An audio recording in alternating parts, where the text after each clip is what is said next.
Salut. Entre sa blessure au dos qui l'éloigne des terrains depuis plus de 3 semaines et les mauvais résultats qu'enregistre son équipe ces derniers temps, Philippe Brunel vit actuellement une période compliquée, voire délicate. Malgré tout, il a accepté de répondre à nos questions aujourd'hui en début d'après-midi au centre d'entraînement de la Baumette, juste avant sa séance de soins programmée à 15 h. Vous allez pouvoir le constater, c'est un entretien sans concession que nous a livré le capitaine angevin. Ça m'a agacé, je vous dis. Je pensais, j'étais. Quand tu es sur le banc, t'as pas la même vision globale du match quand tu es dans la tribune, tu vois différemment. Et comme c'était la première fois que j'étais dans la tribune cette année, bah, c'est vrai que je me suis inquiété sur le. À part les 10 premières minutes qui avaient un semblant de vie, aussi bien dans le jeu que dans l'agressivité, c'est vite retombé et c'était bien, on va dire.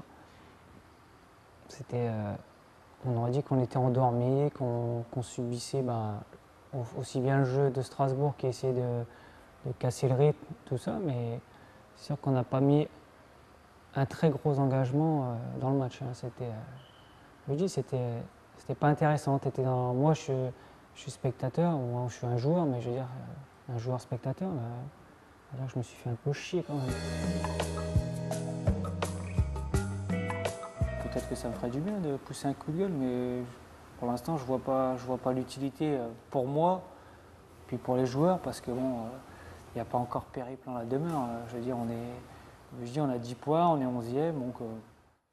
Mais bon, il arrive un moment, peut-être que si les résultats ne suivent pas, il faudra, comme on dit, mettre le bleu de chauffe et puis sortir les couteaux, tout ça. C'est pas dans ma nature de m'exprimer, gueuler dans le vestiaire, à dire.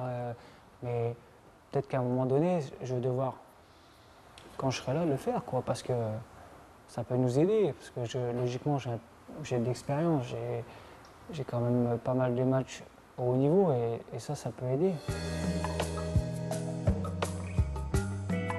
Il faut des hommes importants dans l'équipe qui prennent la parole quand ça ne va pas ou quand on a des problèmes physiques dans le match. Il faut se regrouper, il ne faut pas faire des efforts inutiles pour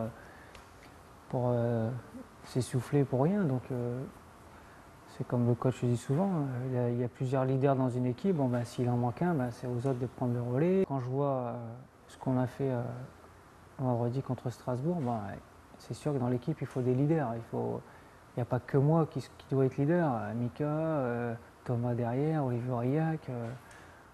Tout le monde a le droit à la parole, mais il faut des hommes importants dans l'équipe qui prennent la parole quand ça ne va pas. Il ne faut pas être inquiet pour le SCO. C'est sûr que comme je dirais, les supporters sont impatients. Ils veulent voir du spectacle. Bon.